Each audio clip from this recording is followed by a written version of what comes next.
Será que a noite secreta de um senhor do crime com a sua amante sobreviveria ao choque de uma chamada de uma mulher assustada sobre o seu filho por nascer? John Luca Fontana não acreditava em desculpas. Ele acreditava no poder, no peso de uma promessa feita e cumprida, na autoridade silenciosa que fazia os homens tremerem antes mesmo de ele falar.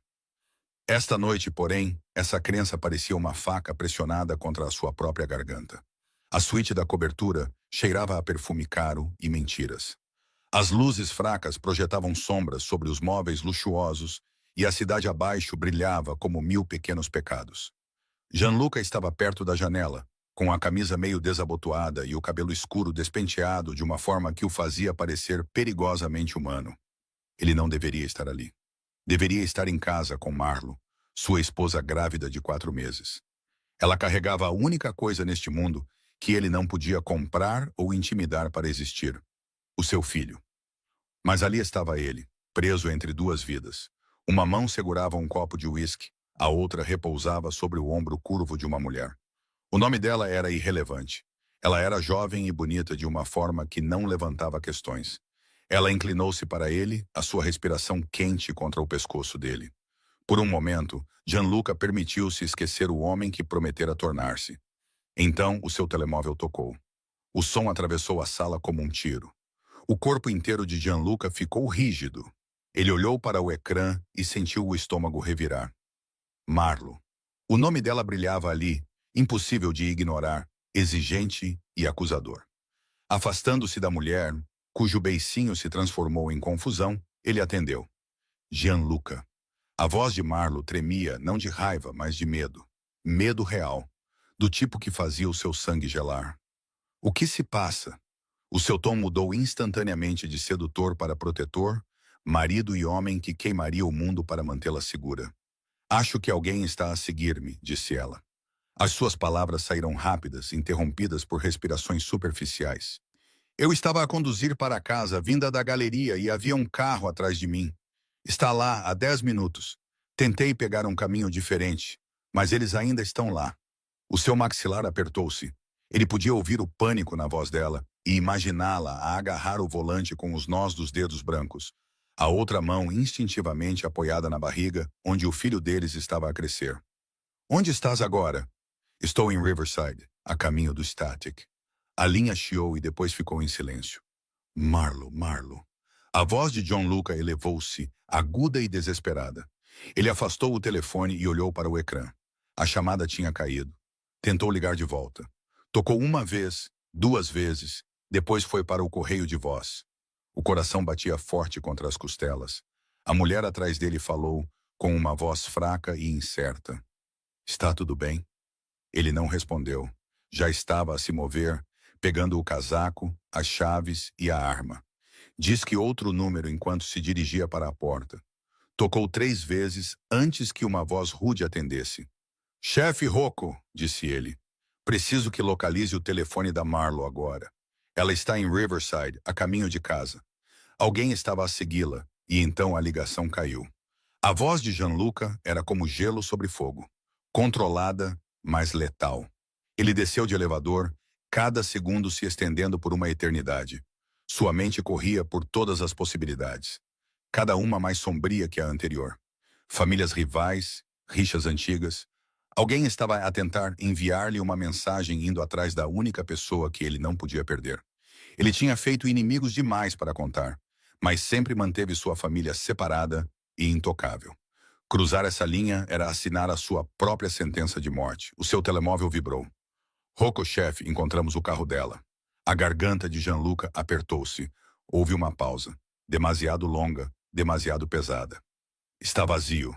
As portas estavam abertas e o motor ainda ligado. Nenhum sinal dela. O mundo inclinou-se. Gianluca apertou o telemóvel com tanta força que os nós dos dedos ficaram brancos. Como assim vazio? Ela desapareceu. Chefe, a Marlo desapareceu. As palavras pairaram no ar como uma sentença de morte. A mente de John Luca ficou em branco, depois inundou-se de raiva, medo e culpa. Ele estava com outra mulher enquanto a sua esposa grávida desaparecia na noite. E agora alguém lá fora tinha a mãe e filha. Ele entrou no carro, ligou o motor e dirigiu em direção a Riverside, consumido por um único pensamento. Quem quer que a tivesse levado iria rezar pela morte antes que ele acabasse com eles. Olá, almas lindas! De onde estão a assistir esta noite? Espero que estejam todos bem. Se ainda não se inscreveram, façam-no agora, porque esta história vai levá-los a uma viagem alucinante que não vão querer perder.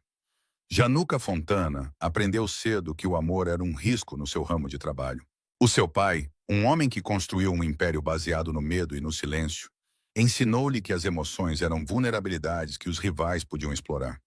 No entanto, quando viu Marlo Reis pela primeira vez a caminhar por uma galeria de arte há 3 anos, com o seu cabelo castanho-mel a refletir a luz e a sua confiança tranquila, a dominar a sala sem dizer uma palavra, algo dentro dele se abriu. Ela não era do seu mundo. Marlo era curadora, uma mulher que devolvia a beleza a uma cidade afogada em corrupção. Ela falava 5 idiomas e adorava música clássica e tinha um riso que poderia desarmar até o negociador mais frio. Ela não recuou quando soube quem e o que ele era. Em vez disso, olhou-o diretamente nos olhos e disse: "Não me importo com o seu sobrenome. Importa-me com quem escolhes estar comigo." Isso foi o suficiente para o fazer querer ser uma pessoa melhor. O casamento deles foi pequeno e íntimo, uma cerimônia secreta longe dos olhos curiosos das autoridades e das famílias rivais. Gianluca prometeu-lhe 2 coisas naquela noite. Ele iria mantê-la segura e nunca permitiria que a sua escuridão tocasse a luz dela. Durante 3 anos, ele manteve essa promessa, até esta noite. Agora, enquanto o seu carro rasgava as ruas molhadas pela chuva em direção a Riverside, a mente de Gianluca remexia as pessoas do seu círculo íntimo. A confiança era um bem valioso na máfia, e ele passou anos a construir uma rede de homens ligados pela lealdade e pelo medo. Mas a lealdade tinha um preço, e alguém acabara de declarar guerra ao atacar Marlo. Rocco Delgado, o seu segundo no comando, já estava no local quando Gianluca chegou. Rocco era um homem enorme, com os nós dos dedos marcados por cicatrizes e uma mente tática mais afiada do que qualquer lâmina. Ele estava com Gianluca desde a adolescência, trabalhando para o pai de Gianluca. Se havia alguém em quem Gianluca confiava com a sua vida, era Rocco. Chefe. A voz de Rocco era baixa e sombria. Ele apontou para o sedã abandonado no meio da estrada vazia, com os faróis ainda a cortar a escuridão e a porta do motorista aberta, como uma mandíbula quebrada. Gianluca aproximou-se lentamente, com o coração a bater forte na garganta. A chuva começou a cair mais forte, batendo contra o teto de metal. Ele espreitou para dentro. A bolsa de Marlo estava no banco do passageiro. O telemóvel dela estava ao lado, com o ecrã partido e a bateria a acabar. O lenço de seda que ela usava naquela manhã estava amassado no chão. Não havia sangue, nem sinais de luta, apenas uma ausência. Alguma testemunha? A voz de Gianluca estava tensa e controlada. Rocco abanou a cabeça. Nenhuma. As câmaras de rua tinham sido desativadas 15 minutos antes de ela chegar. Foi um trabalho profissional. Gianluca cerrou os dentes. Não foi aleatório. Alguém planeou tudo, estudou os hábitos dela e sabia exatamente onde ela estaria. Mobilize todos os recursos que temos. Quero os nomes e as fotos de todos que estiveram a trabalhar contra nós no último mês. Verifique os italianos, os russos, os irlandeses. Todos. Rocco hesitou. Chefe, há mais uma coisa. Gianluca virou-se com os olhos sombrios e perigosos. O quê? Um dos nossos homens, Enzo Marchetti, não apareceu para o turno dessa noite. Não ligou nem enviou mensagem. Simplesmente desapareceu. Enzo é um jovem soldado ambicioso e ávido por progressão na carreira. 6 meses atrás, Gianluca o acolheu sob sua proteção e lhe deu oportunidades que outros matariam para ter. Mas ambição sem disciplina é venenosa. Encontrem-no e tragam-no vivo até mim. Quero respostas. Enquanto Rocco gritava ordens ao telefone, Gianluca voltou para o carro de Marlo. Ele enfiou a mão dentro, pegou o cachecol dela e levou-o ao rosto. Ainda cheirava a jasmim e baunilha, calor e segurança. A sua mão tremeu por um momento antes de ele apertar o tecido com força. Marlo estava grávida. Eles descobriram há 2 semanas que ela estava grávida de 4 meses. E ele viu o rosto dela se transformar com uma alegria tão pura que algo dentro dele se quebrou. Ela chorou e riu. e então fez-lhe prometer que ele estaria presente em todas as consultas médicas, todos os desejos noturnos e todos os momentos que ele havia prometido a ela. E agora ela se fora, levada por sombras que ele ainda não podia ver. O seu telefone vibrou com uma mensagem de texto de um número desconhecido. O sangue de John Luca gelou ao ler a mensagem. Tu tiraste algo de nós, agora nós tiramos algo de ti. Tic-toc, Fontana. Raiva e medo colidiram em seu peito. Quem quer que tivesse Marlo queria que ele sofresse. Eles queriam que ele se sentisse impotente. Mas eles cometeram um erro fatal. Eles se esqueceram de quem ele era. Gianluca Fontana não negociava. Ele não implorava. Ele caçava. Naquela noite, alguém estava prestes a aprender que prejudicar a sua família era uma sentença de morte. A rede de Gianluca movia-se pela cidade como um organismo vivo, obtendo informações das sombras, pressionando informantes e revirando cada pedra que pudesse esconder uma pista. Em uma hora, o seu telemóvel vibrou com relatórios. 3 famílias rivais tinham perdido recentemente grandes remessas. Os russos estavam furiosos.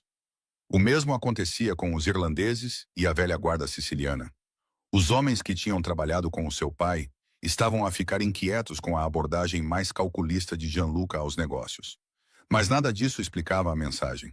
Tiraste-nos algo. O que é que ele tinha tirado? Território? Dinheiro? Sangue? Gianluca estava no seu escritório privado, uma fortaleza escondida atrás de uma empresa de transportes legítima no centro da cidade.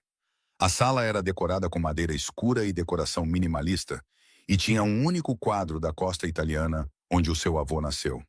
Rocco estava perto da porta com os braços cruzados, à espera.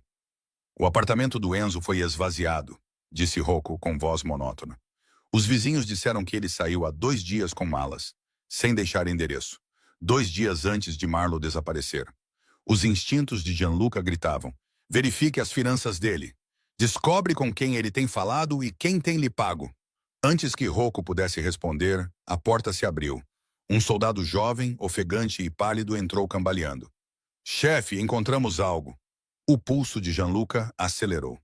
O quê? O soldado entregou-lhe um tablet. Na tela, havia imagens granuladas de segurança de um posto de gasolina perto de Riverside, com data e hora 30 minutos antes da ligação de Marlo. A imagem mostrava 2 veículos, o sedã de Marlo, com um SUV preto atrás dele. As placas do SUV estavam obscurecidas, mas Gianluca podia ver uma figura no banco do passageiro. Era um homem com uma tatuagem distinta no antebraço, visível pela janela aberta. Gianluca ampliou a imagem, cerrando os dentes. Ele reconheceu aquela tatuagem, uma serpente enrolada em uma adaga. Era o símbolo do sindicato Vulov, um gangue russo que vinha invadindo o seu território há meses. Os russos, murmurou Gianluca, com voz mortal. Eles acham que podem levar a minha esposa e sair impunes? Rocco aproximou-se com uma expressão sombria. Chefe, se forem os Vulovs, isso é mais do que um sequestro. Eles estão a fazer uma declaração.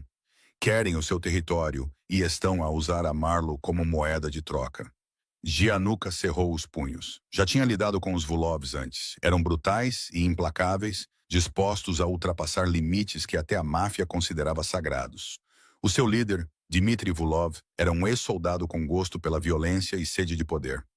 Se Dmitry tinha a Marlo, ela estava em perigo imediato. O seu telemóvel vibrou novamente. Outra mensagem de texto de um número desconhecido. 00:30. O velho canário no cais 9. Venha sozinho ou ela morre. Gianluca olhou para a mensagem com a mente a mil. Cais 9, abandonado há anos, o lugar perfeito para uma emboscada. Eles queriam-no isolado e vulnerável. Mas se ele não fosse, matariam Marlo e o seu filho. A voz de Rocco interrompeu os seus pensamentos. É uma armadilha, chefe. Se for lá sozinho, não vai sair vivo. Eu sei. A voz de Gianluca estava calma, mas ele continuou. Não vou deixar que eles a matem. Então vamos levar a equipa. Cercar o local. Vamos atacá-los por todos os lados. Gianluca abanou a cabeça. Se eles nos virem a chegar, ela estará morta antes de entrarmos pela porta. Não, temos de fazer isto com inteligência. Eu vou sozinho, mas preciso de olhos em mim. Coloca atiradores nos telhados. Mantém as equipas em stand-by a 2 quarteirões de distância. No momento em que a tiver, avançamos. Rocco hesitou, depois acenou com a cabeça. Se algo correr mal, os olhos de Gianluca ficaram frios. Então, vamos incendiar o cais com todos lá dentro. Quando Rocco saiu para coordenar a operação, Gianluca ficou sentado sozinho em silêncio. Ele pegou o telemóvel e procurou uma foto de Marlo tirada na semana anterior.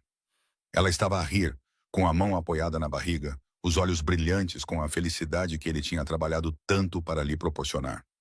A culpa torcia-se como uma lâmina no seu peito. Ele estava com outra mulher quando ela ligou a pedir ajuda. Ele havia quebrado a promessa que fizera na noite de núpcias. Agora, por causa das suas escolhas, ela estava nas mãos de homens que não teriam piedade dela. Mas a culpa teria que esperar. Naquele momento, Marlo precisava que ele fosse o homem com quem ela se casara.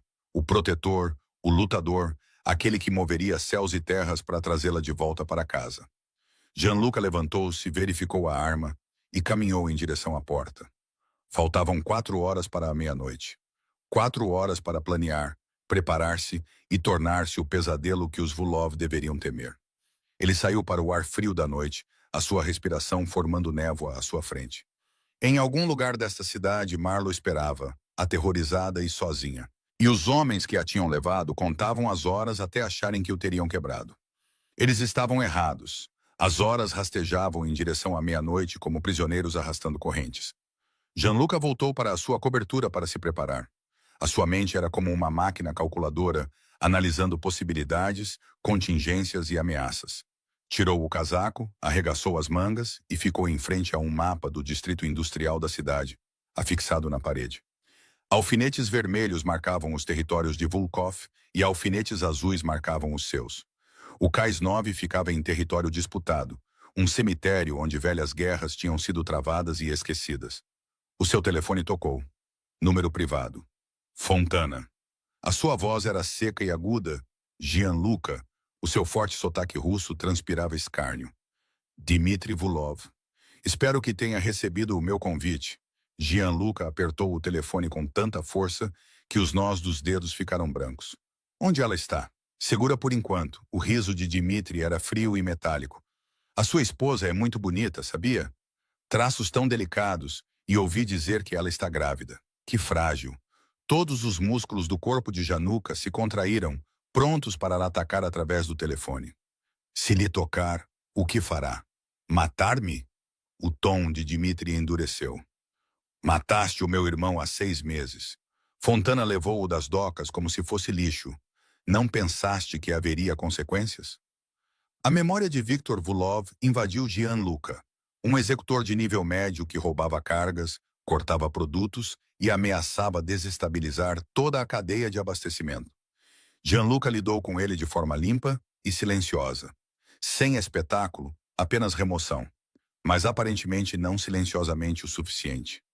Victor estava lá a roubar de ambos, disse Gianluca, com voz gelada. Ele quebrou as regras. Ele era da família. A voz de Dmitry rachou de raiva. E tu tiraste-o de mim.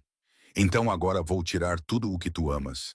A tua esposa, o teu filho, tudo. Vou destruí-los pedaço por pedaço, a menos que me dês o que eu quero. Diz o que é. As tuas docas, as tuas rotas marítimas, a tua rede de distribuição, tudo o que tu controlas na zona portuária. Assine a transferência para mim hoje à meia-noite. Caso contrário, Marlo Reis morrerá gritando o seu nome. A linha ficou muda. Gianluca ficou paralisado no lugar, com a mente a mil. As docas valiam milhões. Eram a espinha dorsal de toda a sua operação. Abri-las mão destruí-lo-ia, deixando-o vulnerável à exploração de todas as famílias rivais que esperavam por uma fraqueza para explorar. Mas recusar significaria a morte de Marlo e a morte do seu filho. Ele andava de um lado para o outro na sala, cada segundo se estendendo em agonia. Ele podia ouvir a voz do pai ecoando em sua memória. Nunca negocie a partir da fraqueza. Nunca ceda terreno. No momento em que o fizer, estará acabado. Mas o pai nunca amou ninguém da maneira que Gianluca amava Marlo. Ele tratava a família como bens, ferramentas a serem usadas e descartadas quando necessário. Gianluca se recusava a ser esse homem. Rocco entrou sem bater, com uma expressão sombria. Os atiradores estão em posição. As equipas estão prontas a 2 quarteirões de distância. Também temos drones. As imagens térmicas aéreas mostram pelo menos 8 inimigos dentro da fábrica de conservas. A assinatura de Marlo está lá. Segundo andar, canto noroeste. Há 8 homens armados e profissionais. Não se tratava apenas de vingança. Dimitri estava a tentar tomar o poder usando Marlo como alavanca para abrir o império de Gianluca. Há algum sinal de Enzo? Perguntou Gianluca. Rocco cerrou os dentes. Sim, as suas finanças voltaram. Ele tem recebido pagamentos de uma empresa de fachada que pode ser rastreada até aos Vulovs. 30.000 libras nos últimos 2 meses. Traição. A palavra queimou Gianluca como ácido. Enzo tinha traído a própria família, fornecendo informações a Dimitri e ajudando a orquestrar o rapto de Marlo. Gianluca tinha confiado nele, orientado-o e dado-lhe oportunidades. Ele está no cais? A imagem térmica confirma. Ele está lá dentro com os outros. A expressão de Gianluca ficou fria. Morto. Então ele morrerá com eles. Rocco acenou com a cabeça. Chefe, precisamos de falar sobre a troca. Se Dimitri quer as docas, precisará de papelada e assinaturas. Ele vai arrastar isso por muito tempo. Precisamos de vantagem. Gianluca foi até a sua secretária, abriu uma gaveta e tirou uma pequena pasta de couro. Dentro dela havia acordos de transferência falsificados que já haviam sido assinados e autenticados. Pareciam legítimos, mas não tinham valor legal. Vou dar-lhe o que ele quer, disse ele, mas o que ele receberá não valerá a tinta. Um sorriso tênue cruzou o rosto de Rocco. Quando ele perceber, Marlo estará a salvo e Dimitri estará morto. Gianluca olhou para o relógio. 11h15. 45 minutos. Carregou a sua arma, uma elegante bereta que carregava desde a sua primeira morte, e enfiou-a no coldre debaixo do casaco. Acrescentou uma pequena faca afiada escondida na bota por segurança. Quando se preparava para sair, o seu telemóvel vibrou com uma mensagem, não de Dimitri, mas do número de Marlo. O seu coração parou. A mensagem era uma foto. Marlo estava amarrada em uma cadeira em um quarto escuro. Seu rosto estava machucado e seus olhos estavam arregalados de terror. Mas ela estava viva. Sua mão, apoiada na barriga, tremia, mas mantinha uma mensagem silenciosa firme. Estou lutando. Não desista de mim. Raiva e amor colidiram no peito de Gianluca com tanta força que quase o derrubaram. Ele guardou a foto e respondeu com uma única palavra. Em breve. Não sabia se ela iria ver, mas precisava que ela soubesse que ele estava a caminho. O cais era um esqueleto de metal enferrujado e madeira podre, erguendo-se como uma lápide sobre a água negra. Gianluca chegou às 11h50 com os faróis a cortar o nevoeiro que se espalhava pelo porto. A fábrica de conservas erguia-se à sua frente, com os seus 3 andares com janelas partidas e tinta a descascar. Um monumento ao passado industrial da cidade. Desligou o motor e saiu para o ar frio. Parecia estar sozinho, ou pelo menos a 200 metros de distância. Rocco observava-o através de uma mira telescópica no telhado, com o dedo pousado no gatilho. 3 outros atiradores mantinham posições semelhantes, invisíveis na escuridão. As equipas esperavam em carrinhas com os motores ligados, prontas para agir ao sinal de Gianluca. Gianluca caminhou em direção à entrada da fábrica de conservas, com a pasta de couro debaixo do braço. A sua arma pressionava-lhe as costelas de forma reconfortante. Cada passo ecoava pelo cais vazio, anunciando a sua chegada. A porta estava aberta, rangendo nas dobradiças partidas. Ele entrou. O interior era um labirinto de sombras e decadência. Máquinas enferrujadas projetavam formas distorcidas no chão de betão. Em algum lugar acima, ouviram-se passos arrastados. Uma luz no segundo andar piscou, guiando-o para a frente. Fontana, a voz de Dimitri ecoou lá de cima. Suba devagar, mantenha as mãos onde possamos vê-las. Gianluca subiu as escadas de metal. Ele deu cada passo de forma deliberada e controlada. Seu coração batia forte, mas seu rosto permanecia impassível. No topo, 8 homens esperavam com rifles apontados para ele. No centro da sala, amarrada a uma cadeira, estava Marlo. Seu rosto estava machucado. Seus lábios estavam rachados. Mas seus olhos, aqueles olhos ferozes e bonitos, fixaram-se nos dele, transmitindo uma mistura de alívio e terror. Ela estava viva. O seu filho estava vivo. Era tudo o que importava. Dmitri Vulov estava ao lado dela. Um homem alto, com o rosto marcado por cicatrizes e olhos sem vida. Ele segurava uma faca, com a lâmina apoiada casualmente na garganta de Marlo. Você é pontual. Agradeço isso. O olhar de Gianluca nunca se desviou de Marlo. Solte-a. Trouxe o que você pediu. Os documentos? Dimitri fez um gesto. Deixa-me ver. Gianluca ergueu a pasta e atirou-a para o outro lado da sala. Um dos homens de Dimitri apanhou-a e abriu-a para examinar o conteúdo. Acenou com a cabeça para Dimitri. Parece legítimo, chefe. Dimitri sorriu friamente e triunfante. Vês, Fontana, disse ele. É isto que acontece quando me roubas. Vou tirar tudo de ti. As tuas docas, o teu poder, o teu legado.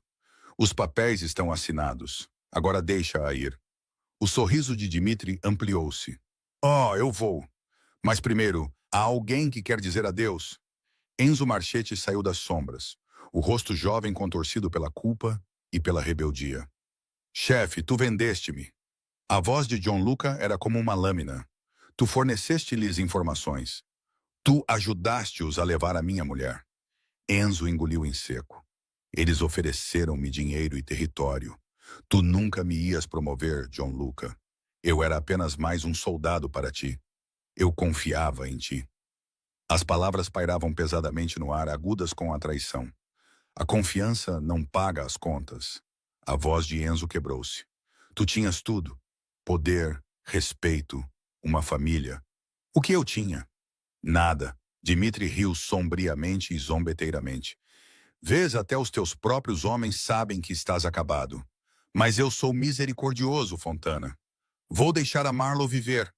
Afinal, ela está grávida. Seria demasiado cruel. A explosão destruiu o momento. A sala entrou em caos. Uma das paredes exteriores explodiu para dentro, espalhando detritos e chamas pelo chão. Gianluca mergulhou em direção a Marlo, enquanto tiros eram disparados de todos os lados. A equipa de Rocco tinha agido cedo demais. Algo tinha corrido mal. Os homens de Dimitri revidaram, com balas rasgando a escuridão. Gianluca alcançou Marlo e cortou as amarras com a faca que tinha na bota. Fica abaixada, gritou ele por cima do barulho. Mas Marlo não estava a olhar para ele. Ela estava a olhar para além dele, com os olhos arregalados de horror. Gianluca, atrás de ti, gritou ele, virando-se rapidamente. Enzo estava ali com uma arma levantada e a tremer. O rosto do jovem soldado era uma máscara de medo e desespero. Desculpe, chefe. Disseram-me que tinha de o fazer. Gianluca foi mais rápido. Tirou a arma e apontou-a. Enzo caiu, segurando o ombro. A traição estava completa. Dimitri agarrou Marlo por trás e arrastou-a para uma saída dos fundos, enquanto os seus homens davam cobertura. Queres a Fontana? Vem buscá-la. O mundo de Gianluca reduziu-se a um único ponto. O rosto aterrorizado de Marlo desapareceu na fumaça e no caos. Ele correu atrás deles, com balas a zunir pela sua cabeça, enquanto a sua equipa invadia o prédio atrás dele. Mas Dimitri era rápido e implacável, e tinha a única coisa que Gianluca não podia arriscar perder. Eles invadiram o cais lá fora. Dimitri empurrou Marlo em direção à beira, onde uma lancha esperava na água abaixo. Mais um passo e eu a jogo lá dentro. Mulheres grávidas não nadam bem, não é? Eu podia ver todo o céu e coisas relacionadas a mim numa pequena boneca. Gianluca congelou, arma levantada, todos os seus instintos gritando para ele. Este era o momento, a escolha, o seu império ou a sua família. Então Marlo fez algo que Dimitri não esperava. Ela deu uma cotovelada nas costelas dele, girou e o empurrou para trás. Ele tropeçou e Gianluca atirou, uma vez, duas vezes. Dimitri caiu, o seu corpo desmoronando sobre a madeira podre. Gianluca correu para Marlo e a puxou para os seus braços. Ela tremia e soluçava, mas estava viva. Eu estou aqui, ele sussurrou. Eu estou aqui. Atrás deles, a fábrica de conservas estava em chamas e sirenes podiam ser ouvidas ao longe. O esconderijo estava silencioso, exceto pelo som da respiração de Marlo. Gianluca a levara para um local seguro, um apartamento reformado, escondido em um bairro tranquilo, que não constava nos mapas que seus inimigos poderiam consultar. Ela sentou-se na beira da cama, enrolada em um cobertor, com as mãos trêmulas enquanto segurava uma xícara de chá que permanecia intocada. Gianluca ajoelhou-se à sua frente com as mãos gentilmente apoiadas nos joelhos dela. Você está ferida? Eles te machucaram? Não, a voz dela era fraca e quebrada. Eles bateram-me algumas vezes, mas não. Eles queriam que você me visse viva. Querida, disse ela com lágrimas a escorrerem pelo rosto. Januca, eu estava com tanto medo. Achei que nunca mais o veria. Achei que eles matariam o nosso bebê. Ele puxou-a para os seus braços, a sua própria compostura finalmente a quebrar. Sinto muito. Meu Deus, Marlo, sinto muito. A culpa é minha. Se eu estivesse lá, se eu tivesse atendido quando ligaste. Ela afastou-se, os olhos procurando os dele. Onde estavas? A pergunta pairou entre eles como um laço. A garganta de Gianluca apertou-se. Ele poderia mentir, poderia desviar o assunto, mas ela merecia a verdade, mesmo que isso o destruísse. Eu estava com outra pessoa. As palavras tinham gosto de veneno. O rosto de Marlo empalideceu. O quê? Uma mulher? Não significou nada. Foi um erro, Marlo. Um erro estúpido e egoísta. Ela levantou-se abruptamente, o cobertor caindo. Estavas com outra mulher enquanto eu estava a ser raptada. Enquanto eu ligava para ti pedindo ajuda? A sua voz elevou-se, crua com a traição. Eu não sabia, disse ele. Juro que não sabia. Isso não importa. Ela gritava agora, com lágrimas a escorrerem pelo rosto. Prometeste-me, Gianluca. Prometeste que me protegerias e que estarias ao meu lado. Mas quando mais precisei de ti, estavas com ela. Colafim. Alai disse, eu trabalho. Gianluca estendeu a mão para ela, mas ela recuou e abanou a cabeça. Não, não me toques. A rejeição doía mais do que qualquer bala. Marlo, por favor, eu amo-te. Amo o nosso filho. Morreria por ti, mas não conseguiste ser fiel. A voz dela falhou. Como posso confiar em ti agora? Como posso acreditar em qualquer coisa que digas? Ele não tinha resposta. A culpa o esmagava, implacável e sufocante. Passarei o resto da minha vida tentando consertar isso. Farei o que for preciso. Não sei se isso será suficiente. Ela virou-se com os ombros a tremerem de soluços. Antes que Gianluca pudesse responder, o seu telemóvel vibrou. Rocco, atendeu ele com a voz oca. O que foi? Chefe, temos um problema. O tom de Rocco era urgente. Dimitri não está morto. O sangue de Gianluca gelou. O que queres dizer? O corpo que encontramos não era ele, era um engodo. Dimitri escapou durante o caos. E o chefe sabe onde estás. O mundo inclinou-se. Gianluca olhou para Marlo, que se virou ao ouvir a sua voz. O medo voltou a marcar o seu rosto. Quanto tempo temos? Perguntou Gianluca. Minutos, talvez menos. Ele tem uma equipa a caminho da tua localização agora. Tens de sair daí. Gianluca terminou a chamada e agarrou a mão de Marlo. Temos de ir agora. Mas antes que pudessem se mover, as luzes se apagaram. O apartamento mergulhou na escuridão. Lá fora, portas de carro se fecharam. Passos ecoaram no corredor. Marlo apertou o braço dele com mais força. Gianluca. Ele sacou a arma e posicionou-se entre ela e a porta. Fica lá atrás de mim. Aconteça o que acontecer, corre. Ouviste? Corre e não olhes para trás. A porta explodiu para dentro. Tiros foram disparados. Gianluca revidou, com tiros precisos e mortais. 2 dos homens de Dimitri foram atingidos antes de conseguirem atravessar a porta. Ele empurrou Marlo em direção ao quarto. A janela se partiu, mas Marlo não correu. Em vez disso, ela agarrou um candeeiro da mesa de cabeceira e o balançou com força no rosto de um terceiro agressor que os havia flanqueado pela cozinha. O homem caiu no chão, com sangue jorrando da têmpora. Gianluca olhou para ela por uma fração de segundo. Lá estava ela, grávida de 4 meses, lutando ao lado dele em vez de fugir. Não vou deixar-te, disse ela, a voz ainda trêmula de medo. Mais passos ecoaram pelas escadas. Gianluca disparou pela porta, ganhando alguns segundos. A sua mente correu pelas opções. O apartamento estava comprometido. A equipa de Rocco ainda estava a alguns minutos de distância. Eles estavam encurralados. Então ele lembrou-se da escada de incêndio escondida atrás de uma parede falsa no armário do quarto, que tinha sido instalada quando ele montou este esconderijo anos atrás. Ele agarrou a mão de Marlo, puxou-a para o quarto e bateu a porta, empurrando uma cômoda contra ela. Ajuda-me, disse ele, arrancando a parede do guarda-roupa. O painel soltou-se, revelando uma passagem estreita com escadas de metal que desciam para a escuridão abaixo. Balas perfuraram a porta do quarto. Madeira a estilhaçar-se. Marlo passou primeiro. Gianluca seguiu-a, fechando o painel assim que a porta se abriu. Eles desceram rápida e silenciosamente para um beco 3 andares abaixo. A chuva caía forte, fria e purificadora. Sirenes soavam à distância. O pessoal de Rocco estava finalmente a aproximar-se, mas eles ainda não estavam seguros. Uma figura saiu das sombras na entrada do beco. Era Dmitry Vulov, encharcado e furioso. Ele apontou uma arma diretamente para o peito de Gianluca. És mais difícil de matar do que eu esperava, disse ele. Fontana. Gianluca empurrou Marlo para trás dele, levantando a sua própria arma. Acabou, Dmitry. Os teus homens estão mortos ou presos. Não tens para onde ir. Dmitry riu amargamente e desesperadamente. Nem tu. Achas que o teu império vai sobreviver a isto? Achas que a tua família está segura?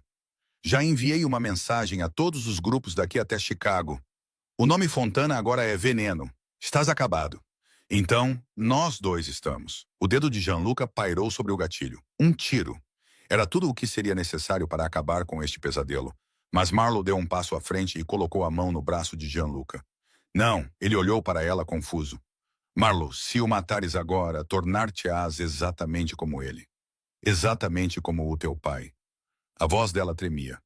Mas ela falou com firmeza. Disseste-me que queria ser melhor. Prova isso. Deixa a lei tratar dele. Dmitry sorriu com desdém. Ouve a tua mulher, Fontana. Ela sabe que és fraco. É por isso que nunca serás como o Rocco. A voz de Rocco cortou a chuva. Larga a arma agora. Uma dúzia de homens armados emergiram dos veículos ao redor. Miras laser vermelhas dançavam no peito de Dmitry. Ele estava encurralado, em desvantagem numérica e armamentista. Por um momento, os olhos de Dmitry brilharam com o cálculo de um homem decidindo se iria lutar até o fim. Então, lentamente, ele abaixou a arma e levantou as mãos. Isso não acabou. Sim, Gianluca respondeu calmamente, abaixando sua própria arma. Acabou. Os homens de Rocco aproximaram-se, algemaram Dmitry e arrastaram-no para um veículo que os aguardava. Ao passarem, Dmitry cuspiu nos pés de Gianluca. Vais arrepender-te de teres mostrado misericórdia. Gianluca viu-o desaparecer na noite e virou-se para Marlo. Ela tremia, as lágrimas misturavam-se com a chuva no seu rosto. Ele puxou-a para si e abraçou-a como se ela pudesse desaparecer se ele a soltasse. Tinhas razão, sussurrou ele. Sobretudo, fui um covarde, escondendo-me atrás do poder e da violência em vez de enfrentar o que fiz. Traí-te. Quebrei todas as promessas que fiz e não mereço o teu perdão. Marlo afastou-se e olhou para ele, os seus olhos revelando dor e algo mais. Algo frágil, mas ainda presente, esperança. Não, não mereces, mas talvez. Talvez possamos encontrar um caminho a seguir. Não por ti, não por mim, por esta criança. A mão dela repousava protetora e ferozmente sobre a barriga. Gianluca colocou a mão sobre a dela, sentindo a vida que tinham criado juntos. Era um futuro que ainda podiam construir, se ele fosse corajoso o suficiente para mudar. Vou deixar tudo para trás, disse ele de repente, surpreendendo-se a si mesmo com as palavras. As docas, o território, o império. Vou afastar-me de tudo isso. Vamos recomeçar num lugar seguro, num lugar limpo. Serei o homem que precisas que eu seja. Marlo procurou no rosto dele, procurando uma mentira ou uma artimanha. Mas ela encontrou apenas sinceridade crua e desesperada. Isso não é suficiente, disse ela suavemente. Ir embora não apaga o que fizeste. Precisas de consertar as coisas. Consertar de verdade. Rocco aproximou-se, limpando a garganta.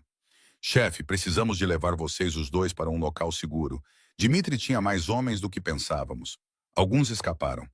Gianluca assentiu, mas os seus olhos nunca deixaram Marlos. Farei o que for preciso. Juro. Ela respirou fundo, trêmula, e então assentiu. Está bem, mas esta é a tua última chance, Gianluca. Mais uma traição, mais uma mentira, e eu vou-me embora. Entendes? Eu entendo. Caminharam juntos em direção ao carro de Rocco. Não de mãos dadas, mas lado a lado. Duas pessoas que passaram pelo inferno e talvez encontrassem o caminho de volta uma para a outra. A cidade parecia diferente nos dias após a prisão de Dmitry. Estava mais silenciosa na superfície, mas fervilhava com cálculos invisíveis e medo. O sindicato Vulov estava ferido, mas não morto. As outras famílias observavam como abutres a circular em torno de algo que ainda respirava, à espera para ver se Gianluca Fontana iria subir ou cair. Dentro de uma clínica discreta e sofisticada, o mundo reduziu-se a uma única sala onde Marlo estava deitada numa marquesa, com gel frio na pele e os olhos fixos no monitor ao seu lado. O batimento rítmico do coração do bebê enchia a sala, forte e constante. Era um som que fazia o peito de Gianluca doer. Ele estava ao lado dela, os dedos entrelaçados, apertando com mais força cada vez que o médico ajustava a sonda. O bebê está bem, disse o médico gentilmente. Não havia sinais de sofrimento. Vocês dois passaram por muita coisa, mas fisicamente tudo parece estável. O alívio inundou a sala, intenso e avassalador. Marlo exalou, soltando uma risada trêmula enquanto lágrimas escorriam por suas têmporas. Gianluca pressionou os lábios contra a testa dela, fechando os olhos. Pela primeira vez em dias, ele se permitiu respirar profundamente. O filho deles estava vivo. O futuro deles ainda era possível. Mas fora daquela sala, o seu passado o aguardava. Rocco encontrou-o no corredor depois.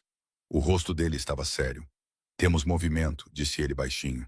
3 equipas testaram os limites das nossas docas ontem à noite. Pequenos empurrões, mas calculados. Está a espalhar-se a notícia de que ofereceste o teu território no Cais 9. Alguns até pensam que entregaste a zona ribeirinha a Dimitri antes de ele ser preso. Gianluca cerrou os dentes. Era o boato perfeito, concebido para o fazer parecer fraco, indeciso e vulnerável. Quem está a espalhá-lo? Uma combinação de leais a Vulov e alguns da velha guarda que nunca gostaram da forma como você limpou as operações. Eles estão a fazer parecer que você quebrou o código, disse Rocco. Estão a dizer que você trocou o poder por uma mulher. As palavras o atingiram com força, porque havia verdade nelas. Ele tinha escolhido Marlo em vez das docas, em vez do domínio e em vez do legado implacável que seu pai tinha construído. Pela primeira vez, ele não se arrependeu, mas compreendeu o perigo. E o Dimitri? Perguntou Gianluca. Ele não está a falar. Está cercado de advogados, mas os seus homens estão a falar. Eles querem vingança e não vão parar até a conseguirem. Gianluca acenou com a cabeça lentamente. Vamos acabar com isso de forma rápida, limpa e pública. Naquela noite, ele convocou os Downs. Reuniram-se numa sala nos fundos com teto alto num restaurante antigo. Um terreno neutro onde gerações de acordos haviam sido feitos. Os chefes das principais famílias reuniram-se em torno de uma longa mesa. Eram homens com rostos marcados e olhos frios, cada um avaliando se Gianluca Fontana ainda valia a pena ser temido ou seguido. Marlo ficou em casa sob forte guarda. Ele implorou que ela o deixasse enfrentar isso sozinho. Ele foi o último a entrar, vestindo um fato escuro e com uma expressão indecifrável. A sala ficou em silêncio quando ele se sentou à cabeceira da mesa. Alguns de vocês, começou ele, com voz firme, ouviram dizer que troquei as minhas docas com Dmitri Volkov para salvar a vida da minha esposa. Que quebrei o código, que escolhi o amor em vez do poder. Um murmúrio percorreu a sala, mas foi rapidamente silenciado. Estou aqui para contar a verdade, continuou ele. Fui sozinho ao Cais 9, como ele exigiu. Ofereci-lhe a documentação falsificada que ele pensava que lhe daria tudo. Depois, recuperei o que ele tentara roubar. Ele raptou uma mulher grávida, a minha esposa, para ganhar vantagem nesta mesa. Isso não é poder. É desespero. O desespero é mau negócio. Ele atirou um arquivo para cima da mesa. Ele continha fotos de Demetri sob custódia, transcrições das confissões dos seus homens e provas das suas violações de regras de longa data.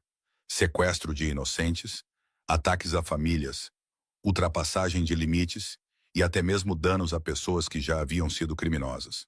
Os membros da Dawn examinaram-no atentamente, com expressões cada vez mais severas. Todos vocês conhecem o meu pai, disse Gianluca. Sabem o sangue que ele derramou para construir o que temos, mas também sabem o caos que isso trouxe.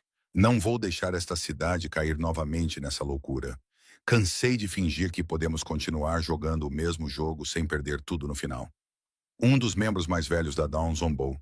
O que você está a dizer, Fontana? Está se aposentando? De repente você se tornou um santo? Estou a dizer o seguinte, respondeu Gianluca. Estou a me afastar da expansão. Chega de guerras. Chega de forçar fronteiras apenas para provar um ponto. Vou proteger o que é meu e honrar os nossos acordos. Mas se alguém atacar a minha família ou a família de alguém, não vamos lidar com isso nas sombras. Vamos lidar com isso juntos. E vamos eliminar quem quer que cruze essa linha. A sala considerou isso um novo código. Não é limpo nem moral, mas é diferente. Até mesmo os predadores entendem o valor de certos limites.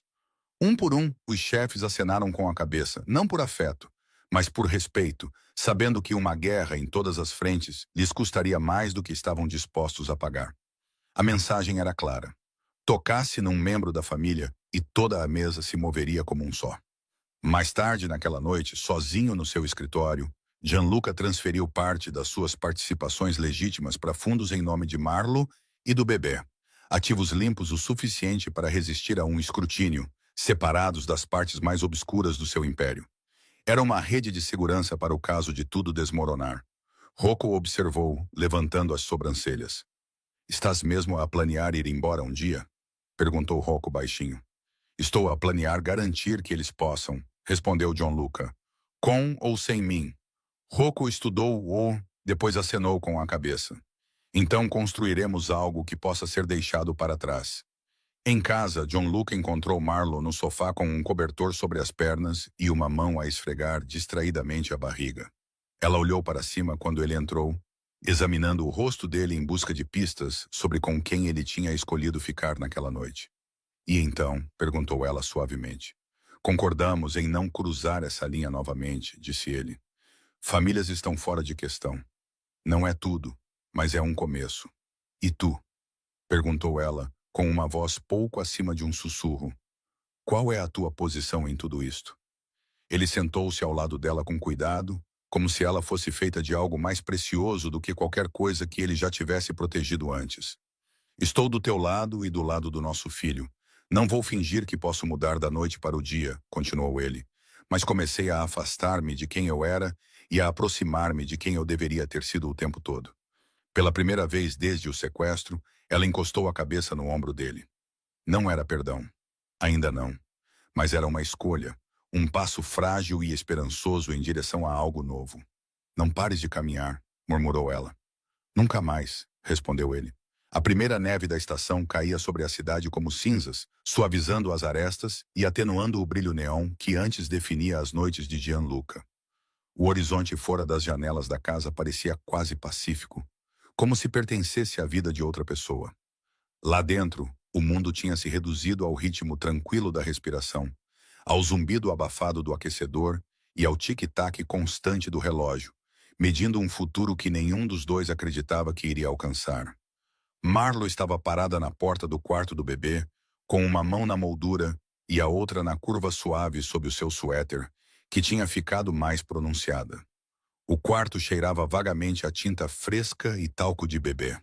Uma luz suave incidia sobre um pequeno berço, uma cadeira de balanço e prateleiras cheias de livros infantis e brinquedos de pelúcia que Rocco tinha trazido, alegando que eram de um filho de um amigo que já tinha crescido demais para eles. O homem que outrora tinha partido dedos sem pestanejar estava parado naquela porta, desajeitado e esperançoso, perguntando se um urso de pelúcia era adequado para um bebê. Ela sorriu ao recordar, depois ficou séria. Nada disso parecia totalmente real ainda. O rapto, o cais, o esconderijo. Essas memórias ainda pairavam nos limites da sua mente, esperando por momentos sombrios para surgirem. Às vezes, ela acordava à noite, com o coração acelerado, ao ouvir ecos da voz de Dmitri e sentir restrições fantasmas nos pulsos. Às vezes, ela olhava para Gianluca e via o homem que não tinha atendido o telefone a tempo. Mas cada vez mais, ela também via o homem que mudou as regras da cidade para proteger o filho deles, o homem que entrou no fogo por ela e ficou para enfrentar a fumaça. Atrás dela, os passos eram suaves, cuidadosos. Gianluca parou a alguns metros de distância, como sempre fazia agora, dando-lhe espaço para decidir se queria diminuir a distância. Essa era a coisa mais estranha nele ultimamente. Não era a sua voz mais baixa ou a ausência de chamadas tarde da noite, mas a maneira como ele tinha começado a usar o silêncio em vez da presença para perguntar coisas. "Como está o chefe?" perguntou gentilmente, acenando com a cabeça para a barriga dela. "A praticar kickboxing", respondeu Marlo. Tenho quase a certeza de que a culpa é do teu lado da família. Ele sorriu, aquele sorriso lento e hesitante que costumava encantar investidores e intimidar rivais, mas que agora parecia quase tímido. Ele ou ela vai precisar de um pouco de luta. Não tanto assim, disse ela.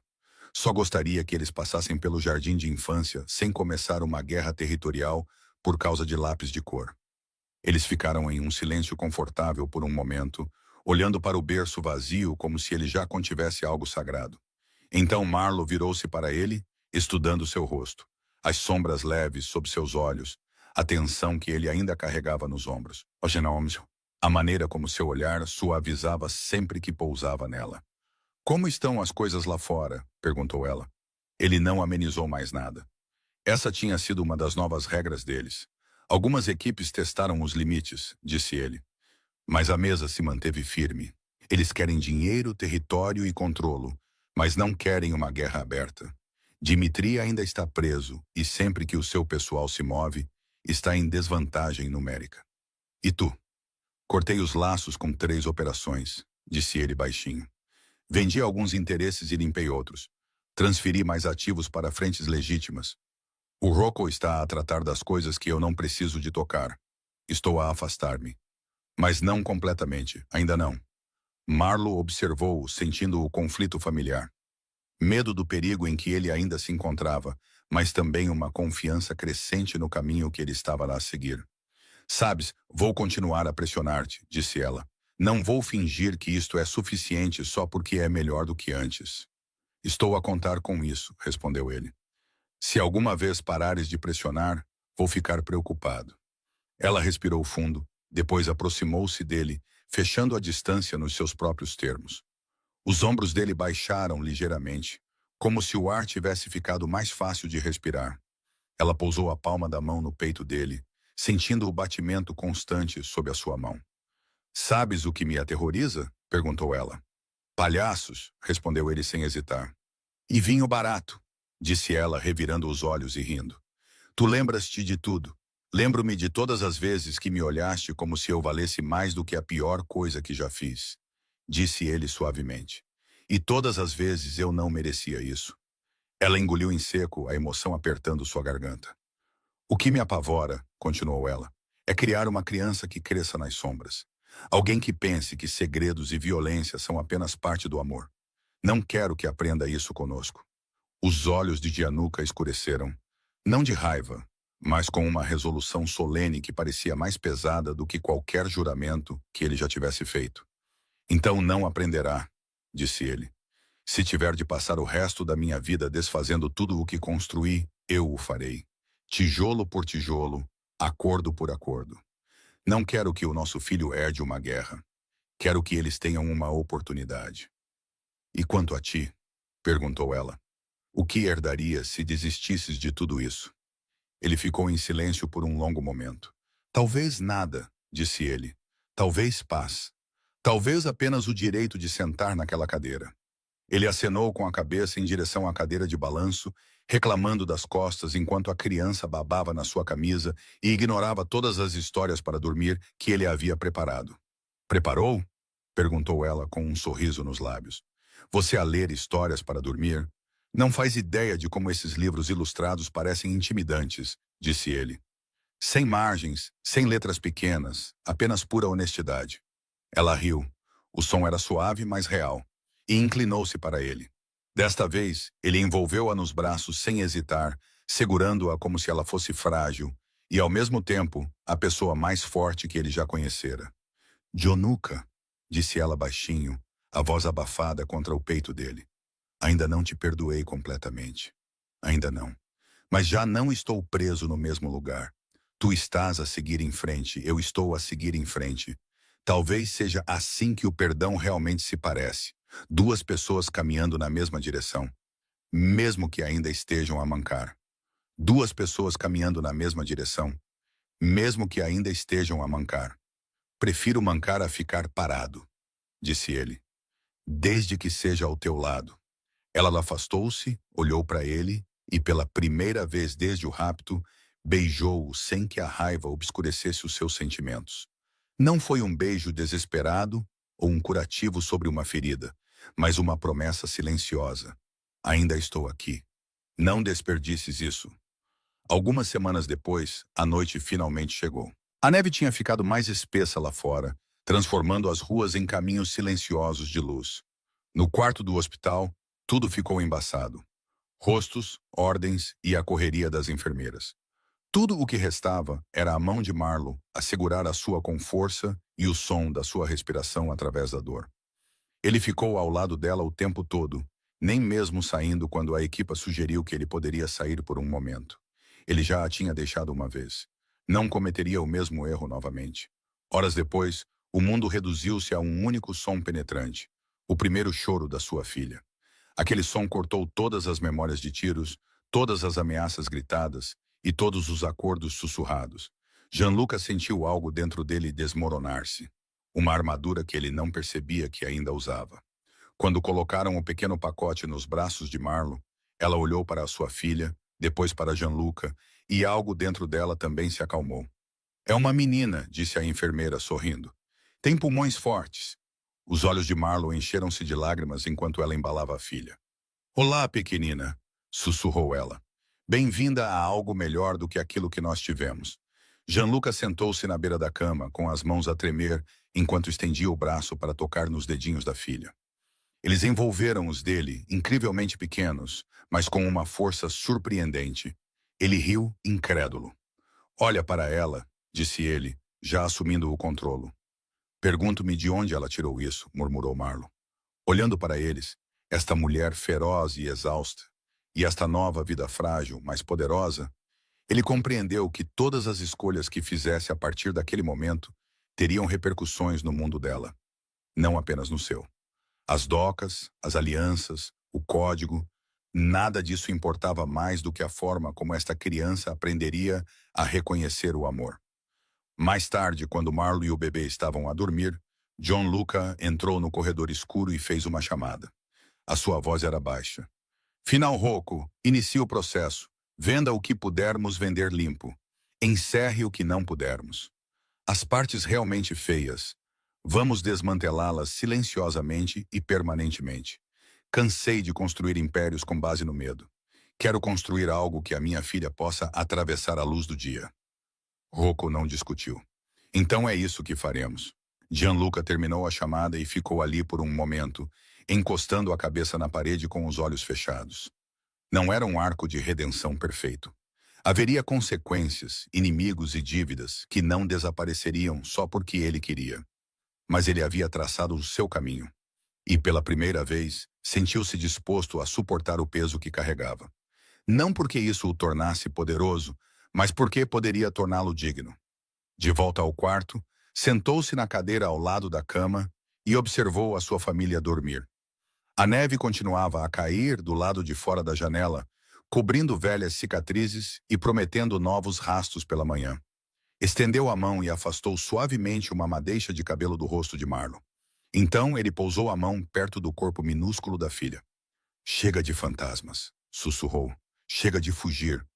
Você saberá quem é o seu pai na luz. Marlo se mexeu, meio acordada, e murmurou. Você está falando com ela ou consigo mesmo? Com os dois, ele respondeu. Ela abriu os olhos e o observou na luz fraca. Então, com um sorriso cansado, mas genuíno, ela respondeu à pergunta que ele não ousara fazer. Então vamos aprender juntos. O relógio continuava a marcar as horas. A cidade movia-se lá fora. Mas naquele quarto, pela primeira vez em muito tempo, havia paz. Não era perfeita nem garantida, mas era real. A história deles tinha começado com traição e derramamento de sangue. Mas não terminou aí. Terminou com a escolha repetida de lutar por algo melhor. E essa escolha repetida tornou-se a sua redenção. Lição moral. O amor sem responsabilidade transforma-se em direito. O poder sem limites torna-se uma prisão. A verdadeira redenção não é um único gesto dramático. É o trabalho silencioso e consistente de escolher a honestidade em vez da conveniência, a proteção em vez do orgulho e a mudança em vez do conforto dos velhos pecados. Olá, linda família. A minha filha desafiou-me a alcançar 1000 subscritores. Por isso, agora estão todos envolvidos. Vamos mostrar-lhe que nada é impossível quando se tem a família a apoiar. Subscrevam e comentem abaixo para nos dizerem de onde estão a assistir. Quero saber por que ver todas as vossas localizações lembra-me que as histórias nos ligam a todos, não importa o que aconteça.